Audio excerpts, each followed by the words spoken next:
The pill you took is part of a trace program. It's designed to disrupt your input-output carrier signal so we can pinpoint your location. What does that mean? It means buckle your seatbelt, Dorothy, because Kansas is going bye-bye.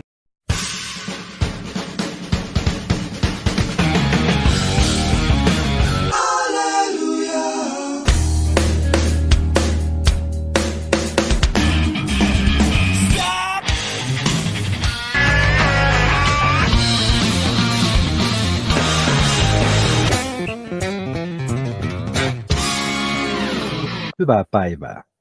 We are back to bark our bites with Extremecast episode 10. The Banshee /_:ampersand Rainbow Rebel special. We finally made it to double digits. It only took us 11 years. So that's almost an episode a year. Welcome Daryll, welcome Pontus. Thank you. Hello. How are you? I'm doing good. And how are you guys? Awesome. All good here. Okay, so since episode 9, 3 more songs have been released. First, there was on April 19th, there was Banshee. Then there was, I think it was on the same day, there was #Rebel. And now, 5 days ago, finally we got Other Side of the Rainbow. And let's discuss of all these songs. And should we start with Banshee? Go.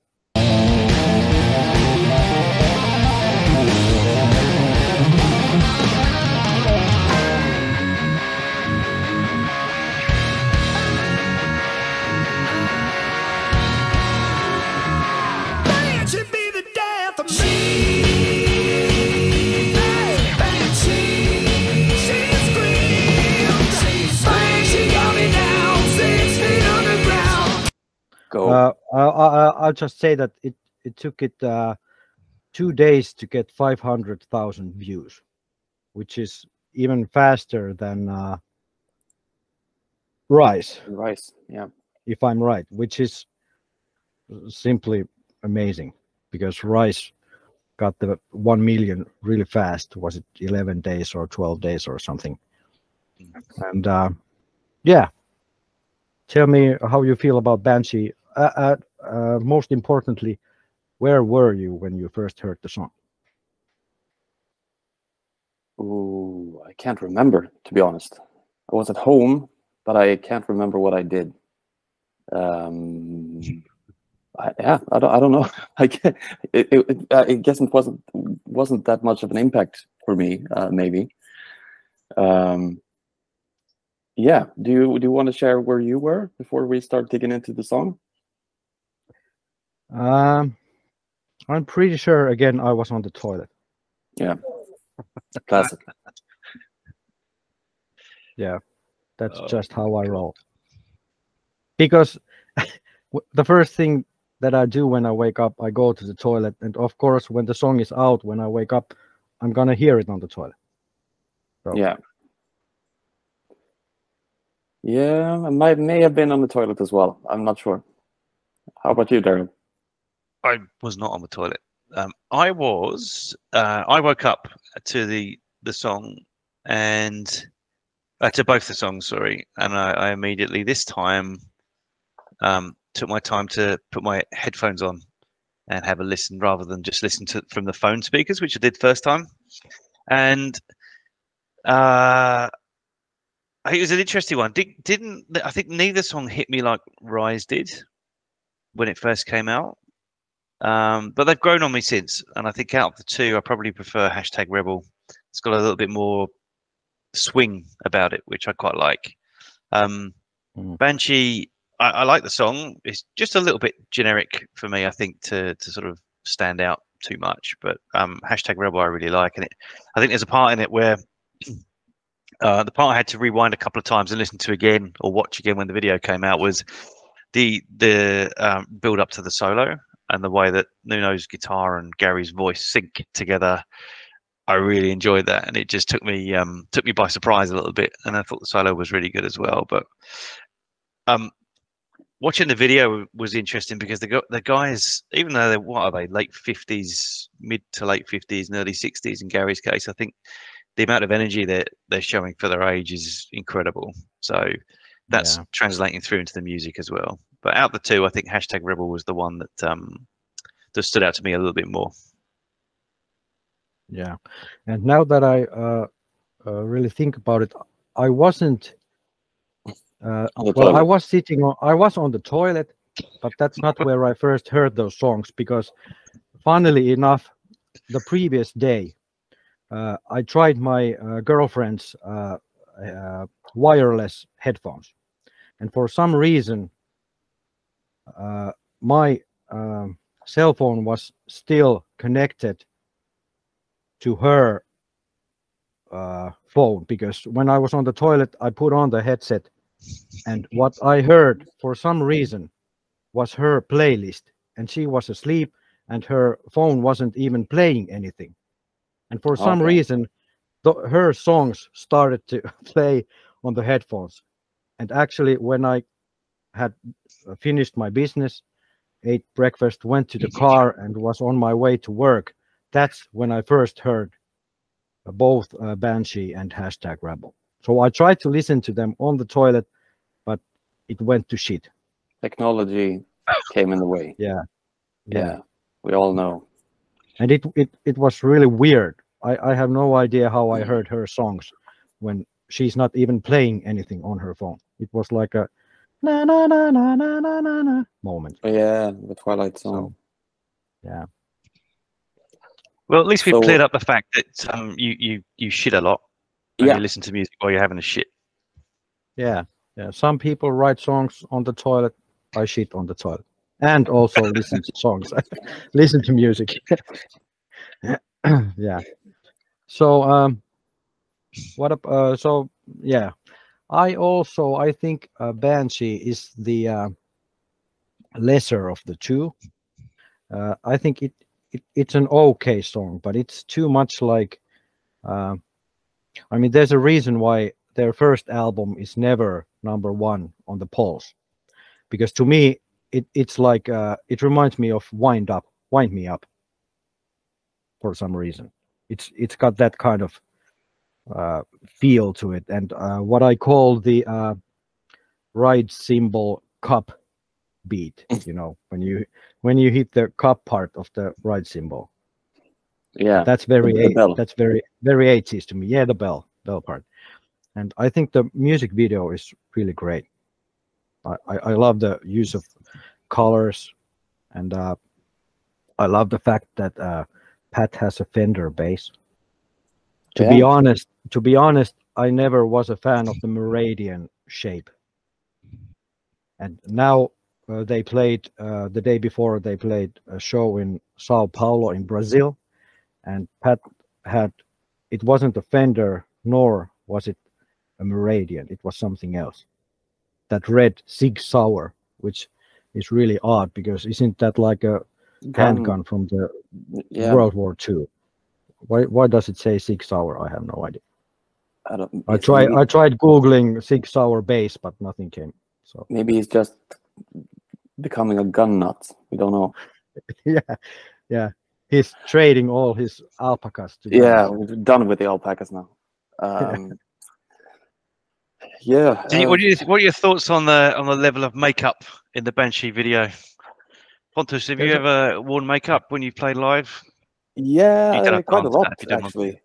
But I used to do that a lot, and like used to wear a lot of makeup, but makeup a lot when just going out to party and stuff. So yeah, is that when you went in ladies' clothing, or? Yes. Yes. I was very inspired by the Rocky Horror Picture Show at the time, and but so I've had my experiences with makeup. I think it really adds to, the is it called flamboyancy? A little bit, that that I think is a bit playful, and I didn't think it was too much, really. I think it added to the video and everything. So yeah, I wasn't really that bothered. That bothered. Uh-oh. Uh-oh. Have we lost him? I think we've lost him. I'll pick up though. When we lost you there for a second, sorry. Pontus. I was going to say your point on the colours, Antti, was great, because that set is absolutely amazing. I love it. It reminded me a little bit. There's a Foo Fighters video. Was it The Pretender? With when it's the very wall, red. Yeah. Yeah, the wall of red behind them Yeah. exploded and whatever else. And it kind of. I think actually, to be fair, all three videos that have come out. I won't mention the third one yet because we're coming there, but the quality of the videos is superb compared to anything we've seen from Extreme in a long time. I think it's very, very well done. Yeah, that's very true. I was a bit worried with the Rise video, because it was, even though it was of like good quality, and it seemed that like they had used fairly good equipment, it wasn't really. It could have been any club, you know, with just like rent a guy with a decent camera for a day. And I was a little bit worried that they were going to use pretty much the exact same setting for the other ones as well, with maybe like minor tweaks to the lighting and stuff. And the fact that they didn't do that is very. I was positively surprised by that. It shows that they are actually kind of making an effort to do something special. And not just do a video because they had to, and especially with the fourth one, which we are getting to later. Yeah, the Rise video, it has more like a live footage feel. Yeah, I mean, it could be from a stage in a show, but the Banshee video, they went with the Dark Knight, Armory, garage armory setting. Yeah, which is apparently in LA. And I really love the use of colors. I'm a really visual kind of guy, and that's why I made a post about the color use and how they told a little story with those colors. Yeah. Like when they change the color, and when a color comes back for the second time, and when they do the Banshee scream, it's this blinking light thing, and they really put some thought in it. And so Nuno has pretty much the same earrings that he had in Decadence Dance video, those big rings. The hoops. Yeah, hoops. Yeah, hoops. We should take a moment though just to admire Gary's sequin leopard skin suit, because that takes some chops to wear that. Look at it. I'm looking at it now. It's just spot on. Yeah. So cool. Yeah. And Pat has a Fender bass, like I said. And did you notice that at 1 minute 27 seconds, when Gary sings "My Heroine," and the heroine being the female hero, he puts the microphone on his elbow bend where you shoot heroin. I didn't notice that. When he says "ma heroin," and then he puts the mic on the heroin shooting part of his arm. I think that was really cool, because I think he's talking about the female hero and not heroin, the drug. Oh, is he? Yeah. Well, I'm guessing because it's about a female Banshee. Or then he's talking about the drug, and then it makes sense that he puts the mic in there. But I just thought it was a nice little detail. Yeah. And then Gary's doing a lot of dancing. It's more dance moves than his regular, live show moves. For instance, at 50 seconds, he does this Freddie Mercury finger snapping thing. I can't explain it, but when you watch the video, you see that it's the thing that Freddie often made, where he's. That's exactly what Freddie does. Yeah. It's the, do you know what I mean? Yeah, I do that know what one. you mean. Yeah, I normally yeah. do that one when I'm at the clubs myself. Yeah. And then at 1 minute 18 seconds, he's doing this kind of Mick Jagger dance, where he's holding his hands on his hips and he's going, sideways. Yeah. Do you know what? I remember that. I thought that was Scott Weiland. That's what that reminded me of. Maybe he got it. Okay. Because I actually put on YouTube Mick Jagger moves, and there was a clip of Mick Jagger's live performances, and there was one instance where he did that same thing.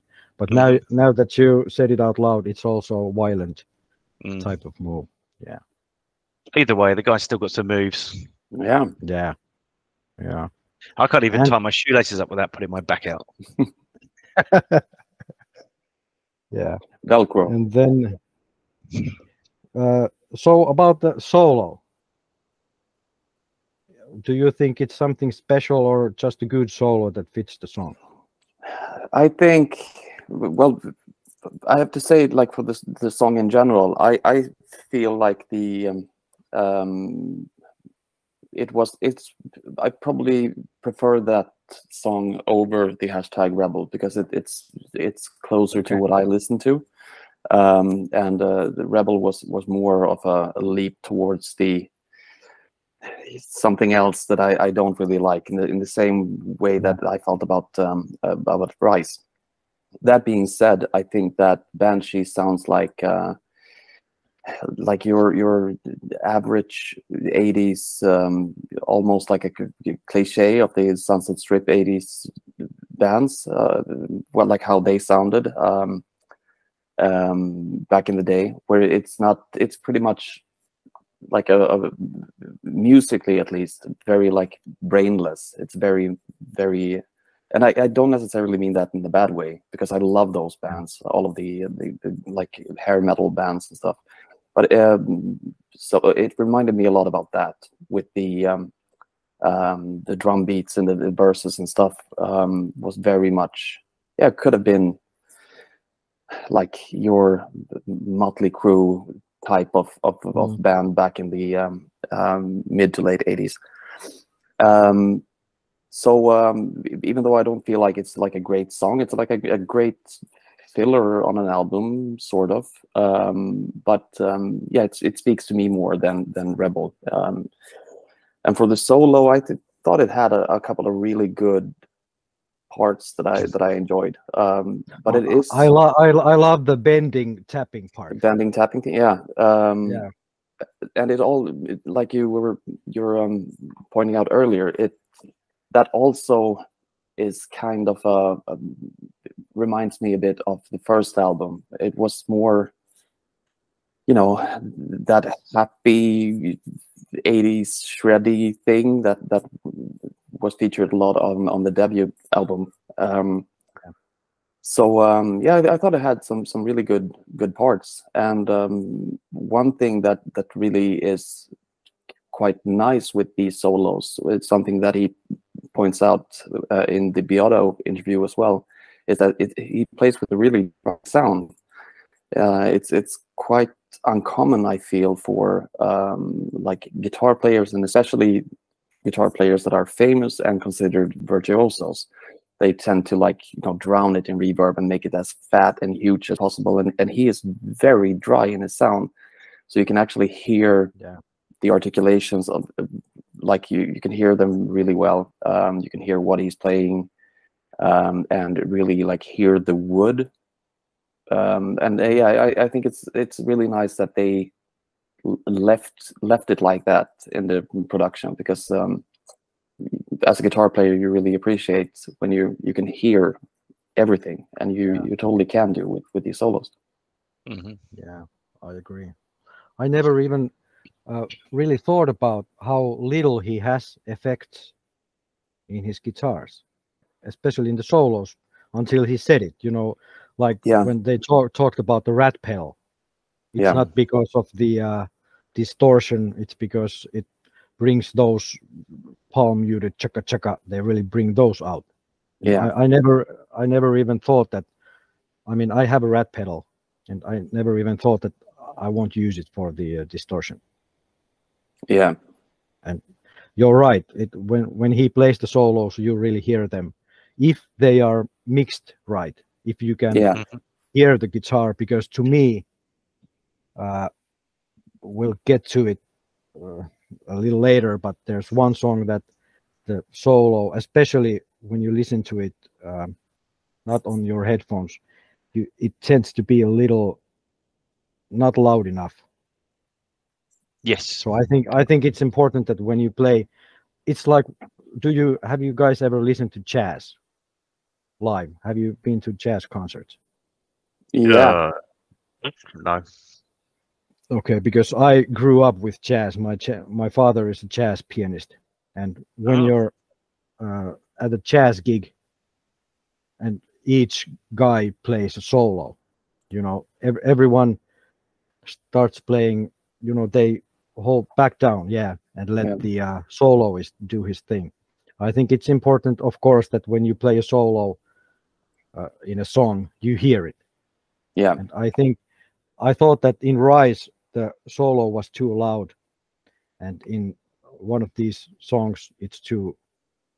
What's the opposite of loud? Quiet or Quiet. Quiet. Yeah, too quiet. Oh my god. Yeah, too quiet. Yeah. So. Yeah, but I agree. I think it's I understand Pontus's point of view, because you listen to a lot of 80s rock. Yeah. And He's from the 80s. I would have sworn you were born in the 80s, Pontus. You've got that vibe. Yeah.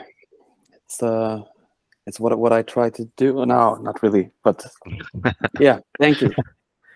By the way, are we all born in a different decade? I was born in 77. 70s. Yeah, I was 80s, and Pontus, you were born in the 90s. 90s, yeah, 92. Yeah. Okay. Oh, my goodness. Yeah, and you have the biggest 80s aura of all of us, and you were born in 92. So yeah, that's pretty cool. I couldn't pull off the 90s aura, so I had to, pick something else. Yeah.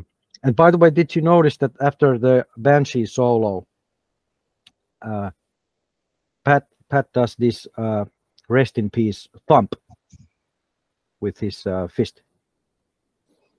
This like thing? at the beginning of Rest in Peace.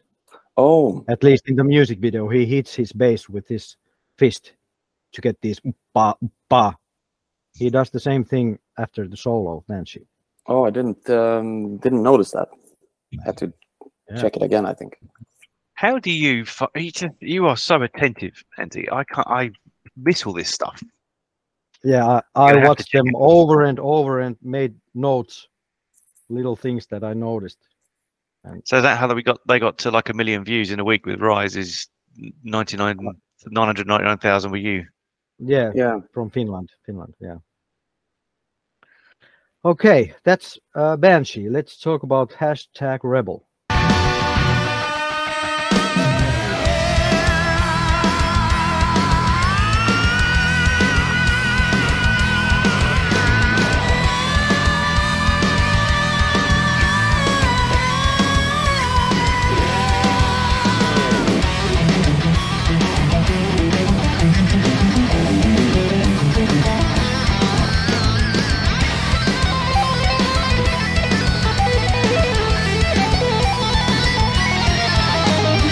Daryll, go. Bit of a grower. So when I heard the first opening bars, I thought this has got a Muse swingy vibe to it. I wouldn't say I'm the world's biggest Muse fan, but I appreciate their music, and I've seen them live in London once. And when I saw them live, I got a real appreciation for just how amazing they are as musicians. Like that, is it Matt Bellamy? The frontman for Muse is classically trained musician, can play most instruments, and the way he composes songs is just so beautiful. But anyway, the guitar riff reminded me of that, and then when it kicked off, I got a good vibe from it. I liked it. I probably wasn't blown away like I was with Rise, but I thought it was good. I thought the video was really good. I loved what the energy that went into it, and the solo I thought was really, really good. Enjoyed that a lot. I think with all of the songs that have come out, what we've seen with the solos is, and I think Nuno mentioned it in that Rick Beato video about working hard to make the solos fit the song. If you look at the original albums, it was very much a to me the solo just felt a lot like it was supposed to be the highlight of the song, if that makes sense. If you listen to He-Man, Woman Hater, or and don't get me wrong, that's not always a bad thing. So Get the Funk Out is my favorite guitar solo of all time in the history of the universe, and I just don't think you can beat that. I think it's amazing, but it was the highlight of the song for me. Whereas these solos seem to fit quite nicely in the song, and I think the one in #Rebel was very good. And as I said earlier on, that part where it opens up and you've got Gary singing in sync with the solo and the bending of the high notes and whatever, I thought, tremendous amount of energy. I'm busted to get onto the other side of the radio. Rainbow, I'm trying not to talk about it yet, but my gosh, that one blew me away. But yeah, #Rebel and Banshee, I thought were good. Rise, I thought was better, and then I got blown away with the last one. Yeah. Sorry. Now that you talked about, I didn't even think about Muse, but I also saw Muse live back in 2003. I think they were in Helsinki, and now that you mention it, their last song was a song called Stockholm Syndrome, which was one of the best songs I've heard live. I mean, that was the first time that I was at the show and I was jumping around. It just blew me away. It had so much energy. And now that you mention it, Nuno is also a fan of Muse. He said it in interviews, and this is pretty Muse-ish song, I think. Now that you mention it. And I also think, I actually prefer #Rebels solo to the Rise solo, because I think it sounds more coherent. It sounds like it was written on one take, which it probably wasn't. But you remember when I talked about the Rise solo that it sounded like they recorded this part that day and the second part, and then it sounded like it was cut from different guitar tones. This sounds more complete. And like Banshee, it has a very similar type of tapping part at the end. That's one thing that has that is mutual to these first three songs. There's tapping, which is when you think about it, in the Saudade, there's not really that much tapping in the solos. No. I think, and not even on Punchline. He hasn't been tapping that much, because in Pornography there's tapping in almost every song when you think about it, I think. Yeah. And that part before the solo when Gary's singing what Nuno's playing, that blew me away. And I ask you, is it possible that Gary sang the whole note or the whole part in one take with one breath? Because I don't think that's even humanly possible. You can't hear him taking inhaling, but it sounds like it's one long note, and I absolutely love that part. It's like Gary showing his balls. I'm 60 years old and I can still pull this kind of stuff. I think it's brilliant. Sorry, I've got the mental image of Gary showing his balls. Yeah, me too. I will add some visual aids later in post. Please don't. Okay. 2 against 1. I want. Yeah. Yeah, but I think that when I talked about the Rise melody, Rise solo, I said that there's not a story there. I can't hear the story. It's just part 1, part 2, part 3. But with #Rebel, I think it grows very nicely. Yeah. Solo. Because it fits the song perfectly, I think. Yeah, I think that Nuno has a fair few songs or solos that are very good examples on what you're saying, with like telling a story with like a song within a song. And I think it sometimes one way of telling is to listen to the chords behind it. Sometimes you can tell that it was like written. Maybe Nuno had like a solo shape in his mind and decided to write the surrounding music around those melodies. I mean, Decadence Dance is a good example. Rest in peace. But also songs that doesn't have that, like oh yeah, I'm like struggling to come up with some songs, and there are some really good examples of songs that are very square in the background music, but where he has that feel, and you can tell it was maybe improvised, but it's still very coherent. Yeah. What about something like Cynical? Cynical That has a bit of a raw feeling to me. Yeah. Maybe not. I'm trying to. Yeah, with the wah-wah. Wah-wah. With the wah-wah.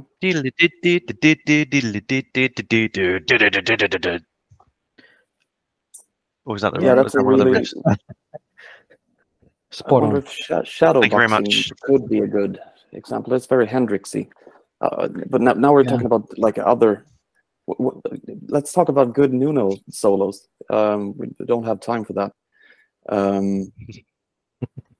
Yeah, but we should do a solo special one day. Yeah, we have to. We totally have to. Yeah, I mean, it sounds more melodic, and that it has less this widdly diddly improvisation filler part, if you know what I mean. Isn't that a no idea what you mean? Is it squiddly diddly? I can't remember what it is. I have in my notes widdly diddly. All right. Widdly diddly. But you know what I mean, right? These fast. I don't know the word. Yeah, we know what you mean. Yeah, we know what you mean. Yeah. Did you notice that this time Patrick has a Rickenbacker? Yeah. Which I was really positively surprised, because I love the sound of Rickenbacker myself. And at 5 minutes and 48 seconds, Gary is moshing. I don't know if that's the word in English, but here in Finland we say mosha, which means, you know, you have long hair and you're spinning it around. Oh, like the helicopter thing? Yeah. I've only seen that done with not your hair. Yeah, but I haven't seen Gary mosh before, so that's why I thought it was funny. It only lasts for a second, and he's got short hair, but you know. Yeah. Funny. Oh, it's called a windmill. The helicopter is that's the windmill. But actually, to stay sort of on topic, but still very much not hot topic.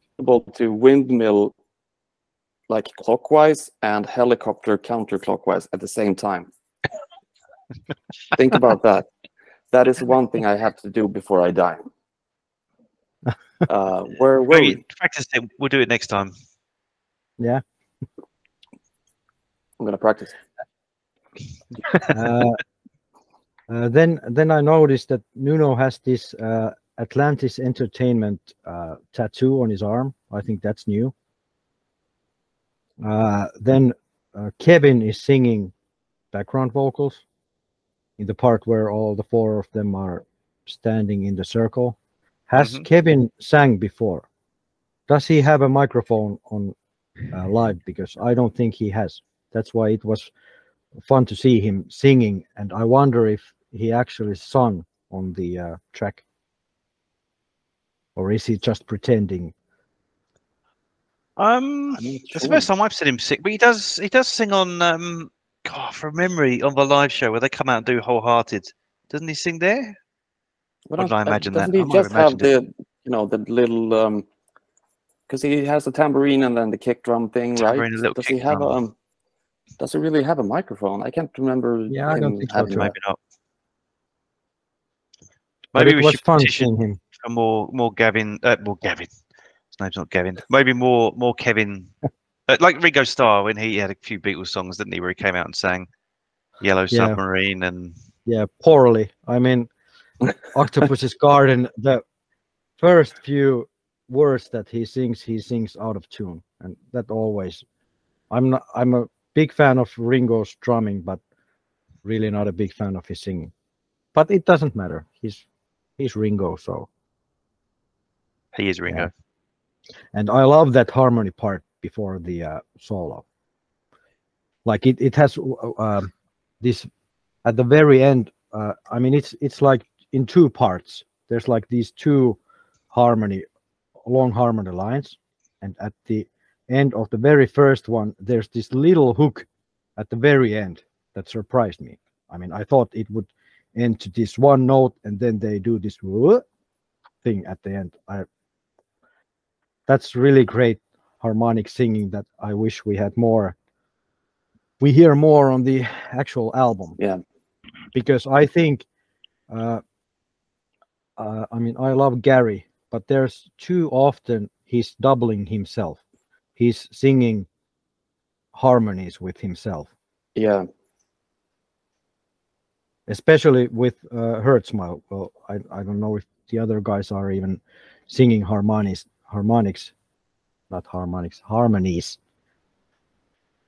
on those albums, but I want Pat and Nuno to do the harmonies, and that part is the first one where I really hear that all of them are singing, or at least the three of them are singing the harmonies, and I think it sounds absolutely beautiful. Mm-hmm. Yeah, agreed. And by the way, talking about the solo, what is with that panning? I mean, let's say that 0 is at the very middle. Let's say you have your headphones on and 0 is the middle. Yeah. The very far left is 100 and the very far right is 100. When he starts the solo, it's like 75% left. And then in the middle of the solo, he's going to the far left, back to 75. Far left. It sounds like he accidentally stepped on the lever. Yeah. I mean, I like I said, I like stories in solos, but I just can't imagine what he was thinking with that panning. It's not even going from left to right. It's going to left, even more left, and back to the middle of the left, if you know what I mean. It sounds really weird, especially with headphones. It takes me out of the solo when I hear it on my headphones. Yeah, Tell it me makes why. you disoriented. Yeah. Like, and there is no real. I haven't been able to find like any pattern to it that makes sense. It sounds random. It sounds really random. So yeah, I really don't know what was going on there. It sounds very out of place. So yeah, he's going from. I mean, when he's playing the riff, he's going from left to right at some points. But here he's staying on the left, but he's going more left and back to the closer to middle, and it just takes me out of the solo. So maybe I will just not listen to it on headphones, and that's that. Yeah, or like to sum it up to mono would be more pleasant. I'm not I'm personally I'm kind of tired of all the Van Halen comparisons and the discussions surrounding Nuno and Eddie. I think it gets so much like attention in a way, and it's like people are asking him like, yeah, did you do that as like an homage to Eddie now that he's passed? And it's so much focus on that. So I shouldn't like start bringing that up. But panning the guitar to the left could be theoretically a little tip of the hat to Eddie from the like the. And we've lost him. I think he's right. I think he's right. He said on that Rick Beato interview that. Sorry, mate, I filled in for you again. You disappeared. Yeah. Thank you. Yeah, he said on that interview. My internet connection. Oh yeah, it looks a bit dodgy. He said on the interview that he was using things like the Phase 9 pedal? I don't know what a pedal is. The Phase 90. Phase 90. That's it. A bit of a homage to Eddie, and certainly when you hear that opening part of the Rise solo, that to me had a lot of Eddie influence in it, especially with dive bomb and everything like that. But yeah, it's good for him. Good, I can't help but feeling. Another thing he said that was really accurate was that people are really starved for good guitar music. Now, I'm a pretty firm believer that if you look hard enough, you'll probably find some, but you don't get it. It doesn't get sort of published and pushed out as much as it did in the 80s and 90s as being a really solid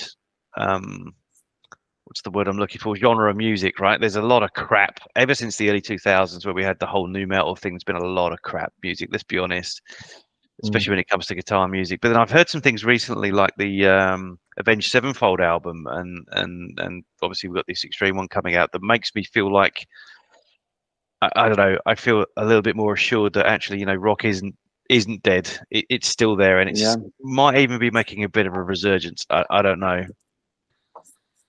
And of course, there's wildness as well. I was just going to say that we have wildness. It's a proof that great rock and roll still exists. Yeah. Thank you very much. Great guitar solos as well. Thank you. That's very kind of you. Yeah, I'm a kind guy. Yeah, you certainly are. After the solo, Pat has this great bass lick. And I wish we hear more of those, because when you go back to like Pornography and Three Sides, there's a lot of cool little licks that Pat plays that you just can't really concentrate on because Nuno's guitar is so over everything. But when you really listen, I think he's one of the most underrated bass players ever. And I really, when I saw him live, and I was in London, you guys know you were there with me, and you really heard live Pat's bass. It just blew me away. He plays such beautiful things that you don't really concentrate on. And that post-solo Rickenbacker lick is one of the things that I really hope to hear more of in the other songs on the album. And did you notice that Kevin has a double pedal? Yeah, I think someone mentioned that, and that's why I noticed. So I wonder if that is a hint to something on the album, or not a hint, but it could suggest that there would be a song that requires a double pedal on the album. Maybe some thrash. Maybe some Hot for Teacher hysterical swing. That would be awesome. Because but it really stuck out because Kevin is famous for doing these Bonham style double bass things with one pedal, like Paul Geary, he had a double pedal as well on Warheads in the beginning and the end, but I don't think he ever played again. He just used it for the one song, but maybe we will hear more double pedal in the future. Yeah, maybe accompanied by the 7th string. Who knows? Maybe some cowbell. Yeah, more cowbell. We love a bit of cowbell. Yeah, and I really love the ending of the song / video when Gary is singing that ending note on his knees. He's really giving everything. I love that. Yeah. And by the way, did you notice there is a fifth person in the video? No. No. There is one quick shot where they show the like the studio where the recording guys. I mean, it's a studio. There's behind the glass. There's a guy sitting behind the glass in Wow. one quick shot. How many times have you seen that video? Yeah, I'm baffled. I mean, you have a small kid. How I is know, this possible? but yeah, I know. When he's napping, I'm watching Extreme videos over and over again. Is it the same studio? Like, is it Nuno Studio? Is that where they recorded the interface video? That had wooden panels, didn't it? Or did it? Oh yeah, I don't know. I didn't think about I'm that. going to check right now. But there is also a fifth person in the Rise video. Did you guys notice it? No. There's one shot where the camera shows to the far left from the band, and there's this girl standing at the wall. It's also like half a second, but you can see her there. No, I mean, for me, how I am able to consume videos and stuff these days with a child and everything, it's like let's take the Banshee video. If I would have made notes, it would be like ceiling blinking, colors. That would be it. And Antti is like, okay, yeah, at 52 and a quarter eighth of a second. You can see like the name tag on the it's insane. So no, I haven't seen any more people, I think, in the Extreme videos apart from the fourth one. Okay, let's see if the people listening to this episode, let's see if they spot these guys. One girl, one guy. One cup. Yeah. I was talking about the ride symbol. Come on. Of course. Oh, by the way, before I forget, Nuno's pants. Here we go. In the Rise video, his jeans. Oh, well, not. Oh yeah. Yeah, you had transcribed it, right? Yes. On the right thigh, it says the soul is. And on the left thigh, there's a quote from Shakespeare's Midsummer Night's Dream that goes like this in full. It's not in the full text is not on the pants. It's like half of this, but it goes like this: things base and vile, holding no quantity. Love can transpose to form and dignity. Love looks not with the eyes, but with the mind, and therefore is winged Cupid, painted blind. Nor hath love's mind of any judgment taste, wings and no eyes, figure unheeded haste. I have no idea why there's Shakespeare in Nuno's pants, but that's what it says. Neither has Nuno. Yeah. Yep. I think they were on sale in Target. Yeah. Didn't maybe he's getting philosophical in his old age. Who knows? Or maybe he put a hole in the jeans and that was the only thing that he had was this Shakespearean cloth. Yeah, to patch it up. Could be. That's possible. Yeah, but now we know it's a Shakespeare quote.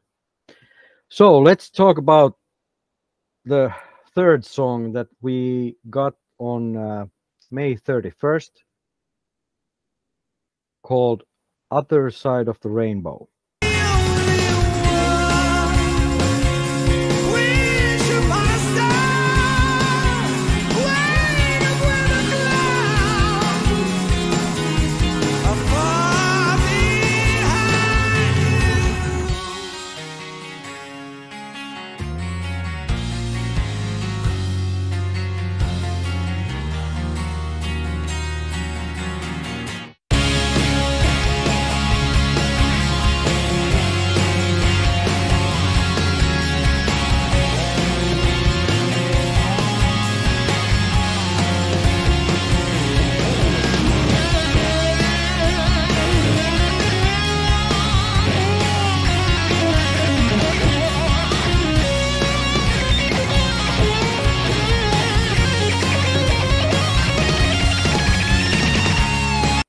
goodness, I'm glad we got here. I love this one, guys. I'm really sorry. The first time I heard it, I heard a little clip. It might have been on Apple Music or somewhere, but there was a little clip I got posted, and it just had, I think, the end of one of the choruses, and then the build up into the next verse. And I thought, that sounds really extreme. That sounds like sort of a acoustic that could have been on Porno, for example. And then when I heard the song in full for the first time, it was actually the video. So I sat down with my wife. As soon as it came out on YouTube, I got pinged to say that Extreme have released a new tune. I got my wife and we sat down together, and I said, right, phones down, everything, we're watching this.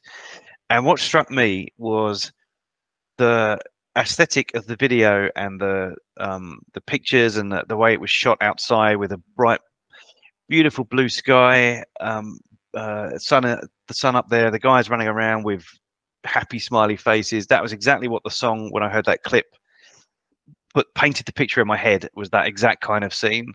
And so when I saw the whole thing together, I thought, guys, this is a really good effort in the way that, you know, they've come up with the song, which is essentially would appeal to the masses, but still has that distinct extreme kind of vibe. And I think that for me comes from the harmonies and the vocals.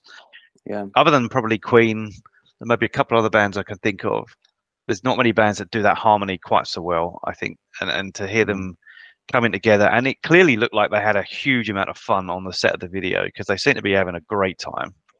So for me, it's the standout song so far. I really enjoy it. I love that we got to see the Nelly finally. I don't know how that's gonna work on stage, to be brutally honest, but let's see. I think we'll probably end up playing the Nelly through the whole thing. But yeah, I thought it was really good, and I've played it I don't know how many times, and I'm still not bored of it. I just love it. I think it's a great song. Yeah, for me, it's the same. This is like the first song that we've heard from this album that really sounds like Extreme, and something that's familiar and not new and like a totally new direction. This feels very familiar in a really great way. I love it. I think it's so good. It could have been, I mean, it wouldn't surprise me if it would have been like found on Saudage, or I mean, it has like bits of it could have fit on Punchline and maybe even on like Three Sides. But anyway, it's so much Extreme over this. Like in the chorus, the third chord in the chorus, that kind of, it's not really what you expect, and it's done I in know a very the chord. extreme way. Yeah, you're talking about the C9 chord.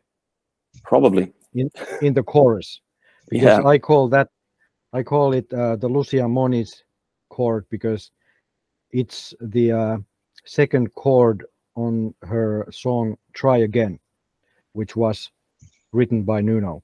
And the second I heard that, I thought of Lucia Moniz. Oh, okay. Yeah, so I just, I loved it. And as Daryll was saying, like the effort put into the video, with like the colors and everything, and maybe most importantly, it has a story. It tells a story. It has it's more than just the guys playing, which I think that's fine too, of course, but it's so refreshing to have, and such a different level of effort, that made me very happy. So yeah, this is by far my favorite out of these four ones, and the solo is great, and yeah, I really love this one. Yeah, I remember it was 1 a.m. and I was. Were you on the toilet? No. Oh no, it wasn't morning yet. It was 1 a.m. and I had already gone to bed, and I just couldn't get any sleep. And then I thought, wait a minute, the new song has usually come out past midnight. So I put on my headphones and for a straight hour, I listened to it on repeat, and I was floored. I mean, you say it sounds more extreme, familiar extreme, but when you think about it, what song have they done before that sounds like this? I mean, when you say it sounds so extreme, but compare it to some older song. It's the go on, sorry. No, you can go. I was going to say it's the harmonies, it's the construct of the song. There's some familiar chords in there, as you say. That C9, I think he uses a lot, or has used a lot in the past. And it's the harmonies, and yeah, it's just got those little tinges of it's a bit like when you hear a band and a new song for the first time, Foo Fighters, for example, you can tell very quickly that it's a Foo Fighters song by the way, the certain elements of the song come together. Obviously, when Dave's voice comes in, you can tell that's him from a mile away. But they've just got that signature kind of, I don't know how to describe it. Je ne sais quoi, something mojo. It's got some mojo, some extreme mojo. Yeah. I wouldn't say it reminds me of a like particular song or a specific song, but let me put it this way: if someone, I mean, I wouldn't be surprised if this was like a track on Saw Dodge that I just for some reason had missed over all these years. Like, oh, there's an additional hidden song, and it would be Rainbow. I think it would have fit that album, and it would have sounded perfect for that like time. And yeah, it just sounds a lot like Extreme, especially the verses. It's hard to put my finger on it and actually point to another song in their catalog. But yeah, it was just, it went together really well. Yeah, I don't know how to put it, really. Yeah, I think it's funny because it's most extreme out of the 4 songs, and yet it doesn't sound like any of their earlier songs. I think that just means that it has the best part, all the best parts of the band. Yeah, put in the one song. I mean, when I first heard it, I thought of Population 1. It sounds, it reminded me of Badger's first album, especially because of Pat's bass playing is very similar to his playing on the debut album. It's more poppier, which suits this song perfectly. Like I said, it sounded like Lucia Moniz, maybe because of that one chord. She's awesome, by the way. Yeah. Really like her. Yeah. It also has this Goo Goo Dolls slide / Iris type thing going on, which I like. I like those 2 songs. It's very sing-alongy. It's yes. The first time you hear it, even though you don't know the lyrics, you want to sing along. It's hard to explain this song, but to me also this was absolutely the best song out of the 4. Yeah, and, I agree. It's a feel good song. Can I be absolutely honest? It's one of my favorite Extreme songs of all time. These guys, I know they're not prolific at releasing music, but when I think back to some of the classics, 3 Sides is just up there with one of my favorite albums of all time. But this song, I've got that feeling I'm not going to get bored of it. Like, Get the Funk Out, I can listen to time and time and time again, probably thousands of times over the years. And when it comes on, the rare time I hear it on the radio or something like that, it doesn't happen very often, but when I do, I get that feeling again. But the first thing I did when I'd listened to it a few times, I sent it to my mum and I sent it to my sister. And neither of those guys are, like, my mum's in it, just about to turn 70. And she's not a rocker by any means, right? But I sent her this song and she came back and said, wow, what a great song. And that says to me it's got appeal across the ages, which is fantastic. And that's what More Than Words and Wholehearted and Tragic Comic and a few other songs I can think of probably have that same appeal. And if he gets them in any way more attention and more sort of mainstream acceptance, then I think it's a good thing. And they've done it being them. They haven't, to my mind anyway, they haven't sold themselves like many of these bands nowadays that sell their bodies and whatever else to remain popular, like Miley Cyrus and all those other lot. These guys have they'll have done it being them, which is the best thing. So yeah, it's a winner. I love this song. It's like Nuno said, you don't go and write hits, you go and write songs that you hope that will turn into hits. And this song sounds to me like they didn't go, okay, let's write a More Than Words 2, let's write a hit. They just made a great song, and I hope this will be a hit, because so far out of these 4 songs, this is the most radio friendly. Yeah. And I think this is the song. We saw it in the Extremecast group. Everyone is going nuts over this song. And Extreme is a rock band and not a ballad band or pop band. It's extreme. They do all kinds of stuff like Queen. And I'm so happy that this not so heavy track is becoming a fan favorite. Yeah. Yep. And this was the only song that on my first listen I loved it. With the first 3, they've been growing on me little by little, but this was the first song that grabbed me by the balls. I hope you recover.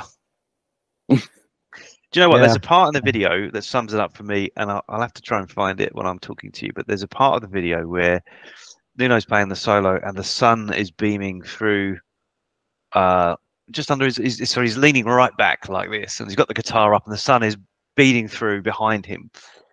And I just thought that the cinematography. Do you know the bit I mean? It's the one that I called the Saudades the Rock cover pose. Yeah, I think you're right. He's lifting his guitar, and it's like a side, what's the word?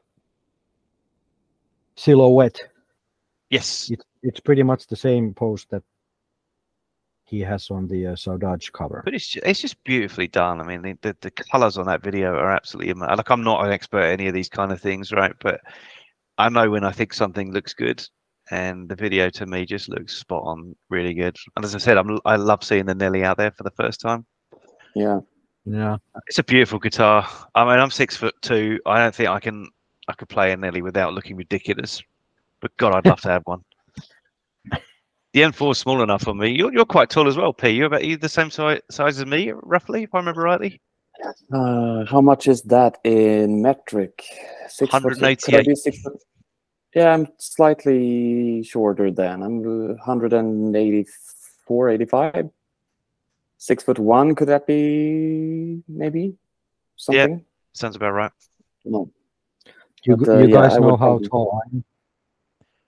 We shouldn't talk about height in front of Antti. That's not really very fair. I am the same height as Nuno. Without his shoes on. Or with his shoes on. Yeah, without his shoes on. 5'9". That's 175 meters. No, 175 meters. Meters? What? You are Jesus. fucking huge, my friend. No wonder you're not on cam. Thanks. That's what she said. I'm fucking huge. Yeah, Just don't do the 1 helicopter. meter and 75 centimeters. Yeah. So before I go through my notes from the video, I'll just say that it's been a while since we heard a 12 string. Yeah. Yeah. When we heard 12, did we hear it on Punchline? No, No. Not sure. I don't think so. Have we heard No. a 12 string after Wholehearted? No. I'm thinking of Three Sides. That Three was all Sides the should solid have someone, body. but couldn't it have been? I mean, I'm sure he has used one. There's so much going on Three Sides, though. So it could be there, but it could not be. Is there a tragic comic?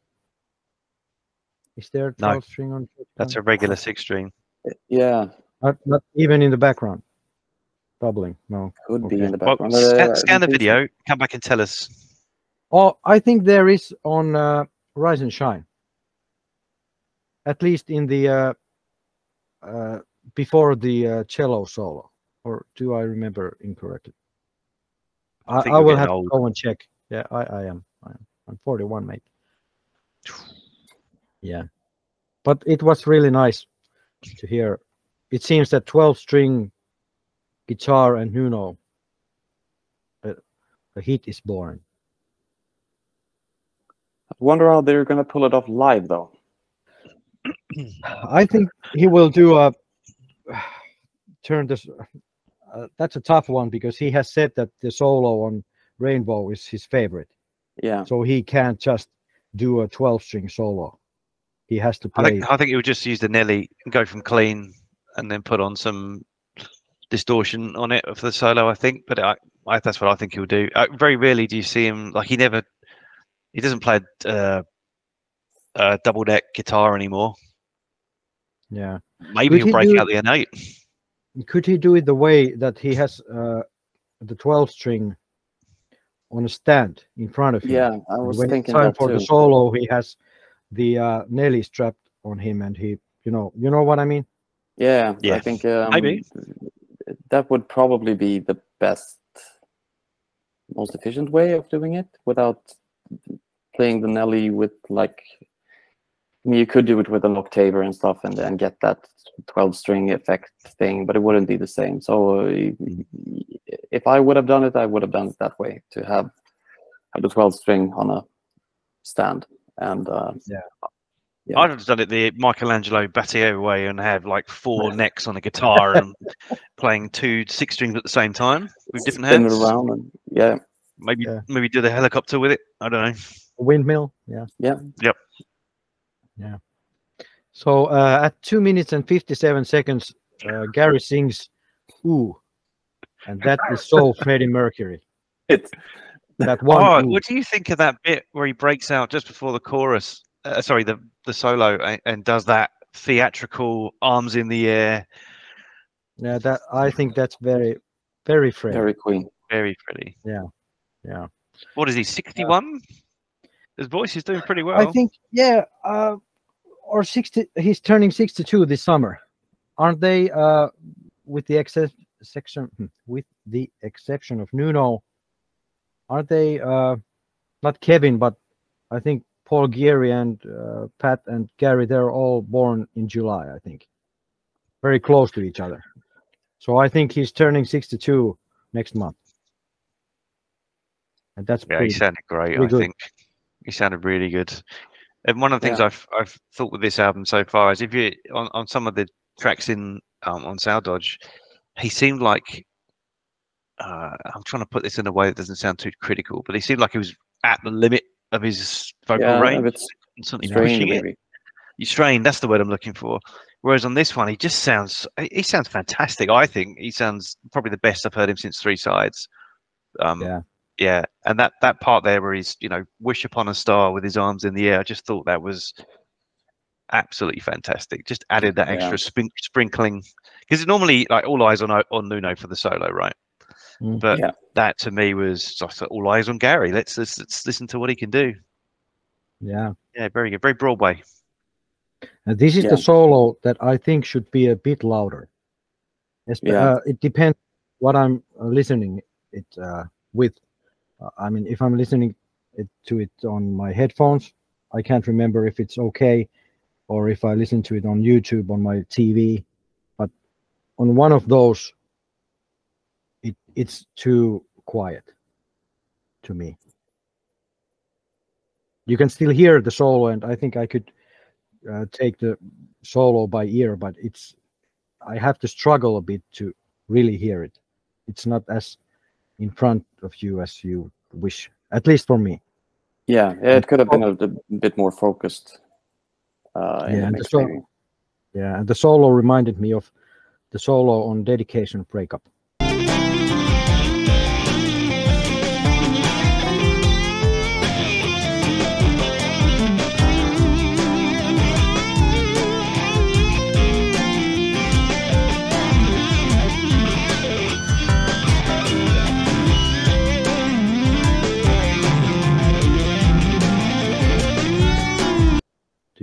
remember that song?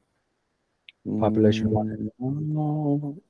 Yes, I picked that up as well. I couldn't remember the name of the song, but I remembered it was a song from Population One. It has got that Yeah. vibe. Yeah, and a Which is, bit I guess- similar tone, guitar tone. Yeah. Yes. Very underrated album, I think, that one. I thought it was a great album. Dedication Dedication Breakout. That's a very very heartfelt song, that one. And I think it probably has a similar kind of emotional resonance with me. Yeah. And I also think that Rainbow is the best mix of the 4 songs. Yeah. You can really hear Pat's bass, you can really hear Kevin's drumming. Yeah, but my theory that I told you guys already is that it could be that the mix isn't all that different from like the Rise and the other songs, but that like, because it has gotten some criticism, like the drum mixing and everything, that it's a little bit muffled, it's not as crisp, and a lot of like treble has been cut off in the EQ. And it could be that. And he's gone. Yep. I think what he's going to say is that if you take away the N4, it sounds better. Yeah, exactly. Go continue. Yeah, but yes, I knew it. It could be that it's still kind of the same mix, but it suits this kind of song better. Yeah. Where there's not a lot of like gainy guitars that needs to cut through the mix and everything, and that like it's still kind of the same mix, but it suits Rainbow in a totally different way than the other songs, which is why I have really nothing to complain about mix-wise for this one. I think it sounds good the way it does. Yeah. And you said earlier that this song could have fit Saudade, but aren't you really happy that it's on 6? I mean, I think it would have been wasted on Saudade, because at least to me, I very rarely listen to Saudade. And now they have this momentum of a comeback and people are talking about them. And I think that is really a good thing for this song.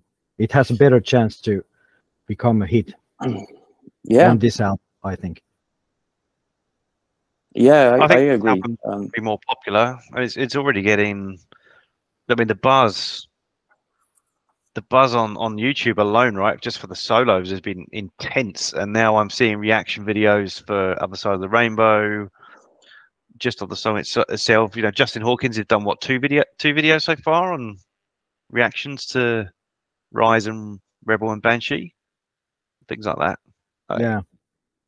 And fantastic. I think I checked today, and Rainbow has 341,000 views, which is pretty good.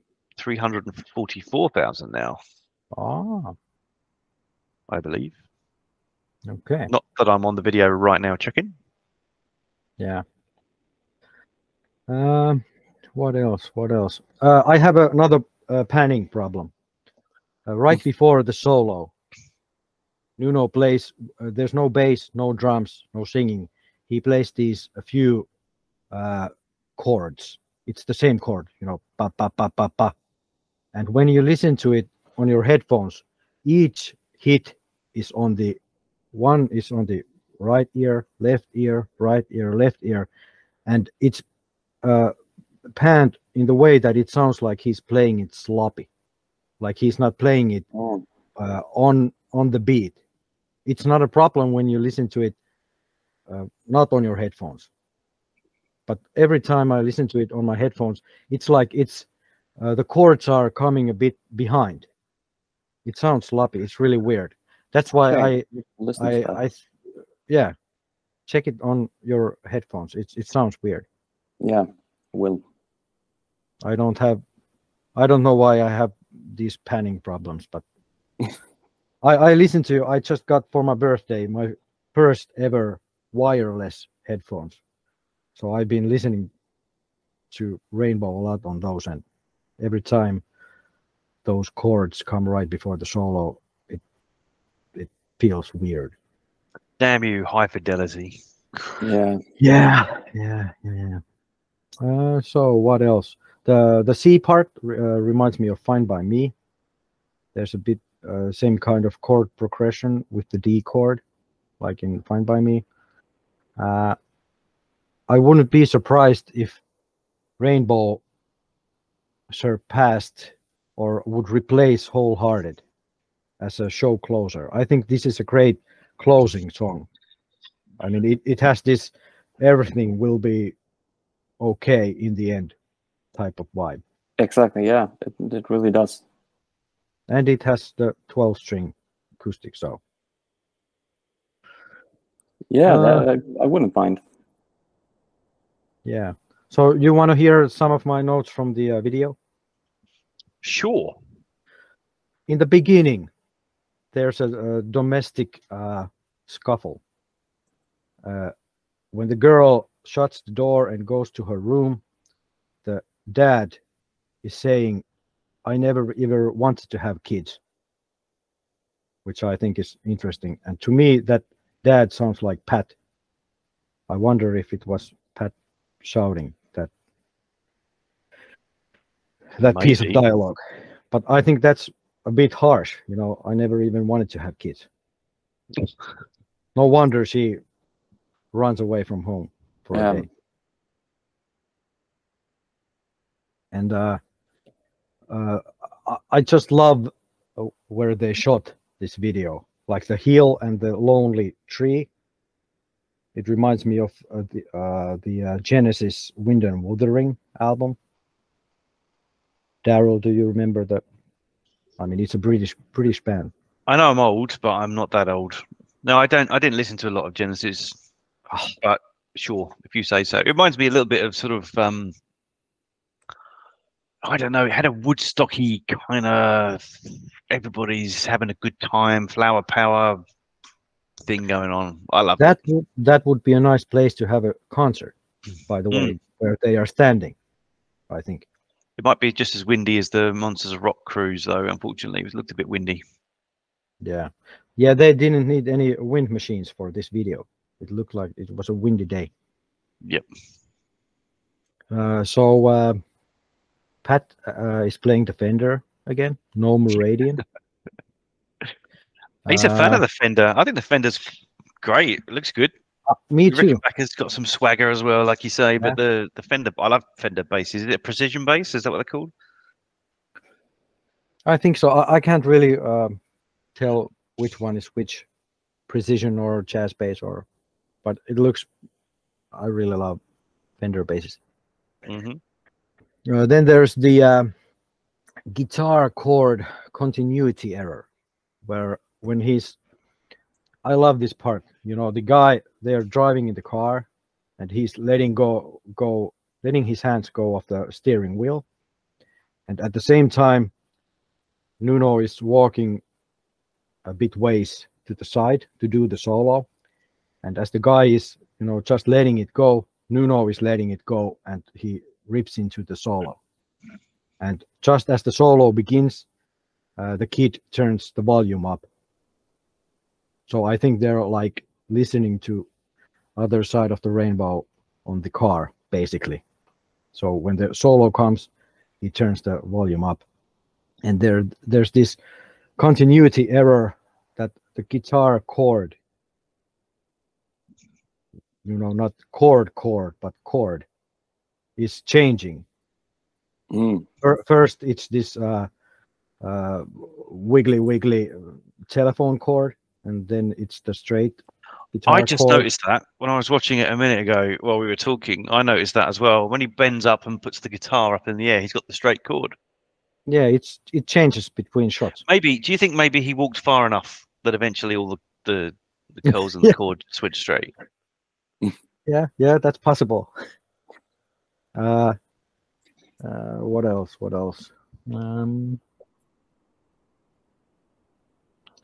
So when the girl is texting in the beginning, I'm so glad there's not you can see the text on the screen, like in interface. Oh yeah, I think that was really corny. They do it That's sometimes very in corny. movies as well. When you're texting, you get the writing on the screen. I'm so glad they didn't do that. It was nice to see the Nelly for the first time. Mm-hmm. Do you think he actually played the solo in studio on the Nelly? Sounded single Because coil to me. What do you think, P?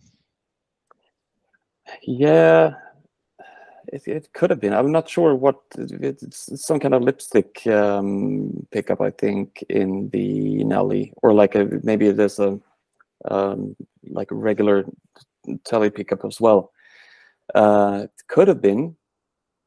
He's got a single coil or blade. What's it called? A Bill Lawrence L250, I think, in the bridge. Yeah, I think. which is that's a nice thing that he sticks with the Bill Lawrence. But it's bladed. a six-way switch, isn't it? Do you remember it's got that six-way switch on it? So I'm wondering whether he's got some weird kind of out of phase or whatever mode on that guitar for that solo. If it is that one. Because the Nelly has a six-way switch, and it can go in phase and out of phase and all sorts of stuff. It's a pretty awesome piece of kit, I think. Yeah, I'm not sure actually. I haven't put too much thought on that. Well, yeah, we'll have to keep watching. That's your homework. Yeah, it really is. Do it before your son wakes up from his nap. Oh, he's gonna wake up in a minute, I think. Oh, okay. Then I'll go rush through these. Pat looks like he came straight from a Dark Desert Eagles concert. Other cowboy hat. Always comes straight from the farm with the alpacas. Yeah. Yeah. Without the mustache and I like the heart-shaped nostrils of the ape at the end. I didn't understand that at all. That was very strange and cheap to me. It's strange, but for some reason I like it because it does look like a heart. Yeah, it does look like a heart, but it also looked like, when like middle-aged women are like snapping a very pixelated photograph in their lawn, and it's like, is that a ghost? If you can see that, that thing over there, and then they use like Microsoft Paint to like outline a face or something. It's like someone pulled the stock monkey into like a drawing app and just drew a heart, and it's like, yeah, let's end this very thought through beautiful video with that. It's so strange to me. It's true. It doesn't really fit with the video. Now that that's the only thing that what made me go like, what is that? Why? So yeah, the only thing I'm opposed to, I guess. Well, at least we know what you're opposed to now. It's quite clear. Yeah. Do you know what? We got to the end of the video in my house, and Mrs. H sat down next to me, and you know where he comes back and he kisses the girl on the lip. Oh no, she kisses him on the lips.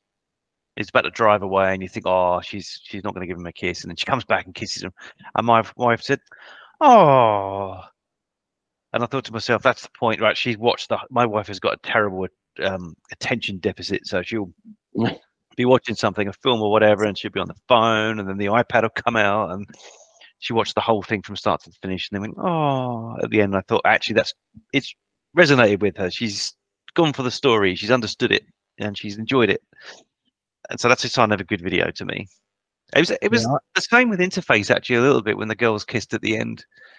I'm just thinking about that for a minute. No, let's not think too hard. But it was the same kind of feeling, where it's like, oh, but that's different because that was a reworked song, and I think lost, if I'm brutally honest, lost a little bit of the magic of the original when it was re-recorded, to me anyway. Whereas this one just feels like it was straight from the heart. Yeah, and I have to admit, I cried a couple of times when I watched the Rainbow video, especially at that point, because there's this story, and at the end, the guy is right before the girl steps out of the car. The guy is leaning towards her like an inch, and he's waiting for a kiss, and she walks off, and then he's like, oh shit. He puts his head on the steering wheel, and he's ready to leave. Then she comes and kisses him, and he has this look, and it's not like the kind of look that, oh man, I'm gonna get some, I gotta tell my friends.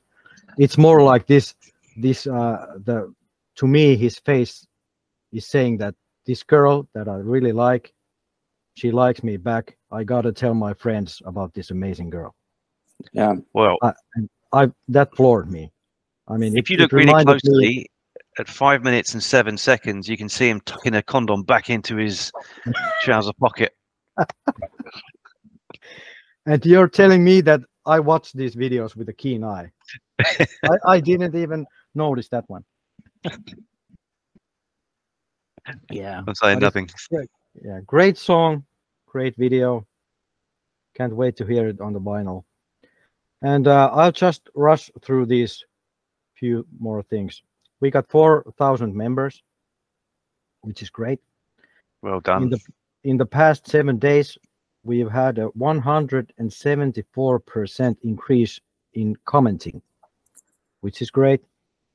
They're doing a US tour, Europe and United Kingdom tour. At the Monsters of Rock cruise, Nuno hurt his knee. Everyone knows about that. So they canceled the M3 show. Both Rebel and Banshee. Banshee got 1 million views on YouTube in 9 days. Then we've had a lot of polls in the group lately, made by me. And there was a Rebel and Banshee poll. Which people like the better? Do you remember the result? Because I can't. What was the end result? I think Rebel. That's just my guess. And now I'm doing a best track on each album poll. And so far, the winners have been Taken a Stance, Rest in Peace, When I'm President, Get the Funk Out, Cube's Dead, Peacemaker Die, It's a Monster. So based on just these polls, it seems like Pornograffiti and Three Sides are people's favorite album. Have you noticed that Extreme uses their old red logo in their promo stuff? Mm-hmm. And not the gray one, the new one? Yeah, it looks good. And not the one that Nuno teased a few years ago. Do you remember? You might remember this. He posted the picture saying the future, and it had, I think it had an E, or it was Extreme with some sort of wings coming out the side. And I thought maybe that was his idea for a new logo. Do you remember that? Yeah, vaguely. Yeah, it didn't happen. I remember wings. Yeah, but I guess that's the gist of it all. Yep. Are you guys going? When are you getting the new album? I haven't ordered it yet. Actually, I thought to myself, because I don't have CDs anymore. I don't have. I've got the Extreme Pornograffiti 25 on vinyl. I don't even have a vinyl player either. I just bought that one because it was cool when it was a red vinyl. But I think I'm going to buy the CD. I'm not sure if Newbury Comics are still doing the signed CDs or whether they've run out, but I wouldn't mind one for nostalgia purposes. Okay. What about Pontus? Yeah, I haven't decided yet. I still have a lot of CDs and some vinyls as well. But for me, it would probably be like, I don't have a convenient way of playing CDs anymore. So I would probably get the CD just to have it, and then just to,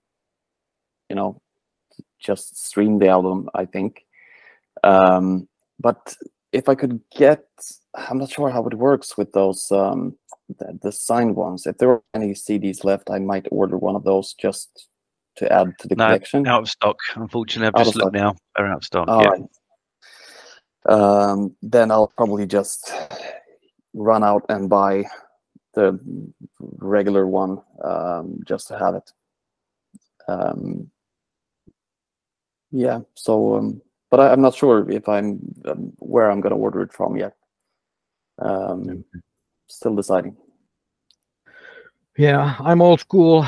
I pre-ordered the CD and the vinyl, and next Friday morning I will take a train to Tampere and go and fetch those and come home. And I'm supposed to do a live stream on Friday, but that all depends on how the baby is doing. If I have to be with him, I can't do the live stream, but I would like to do a live stream at some point, about the new album.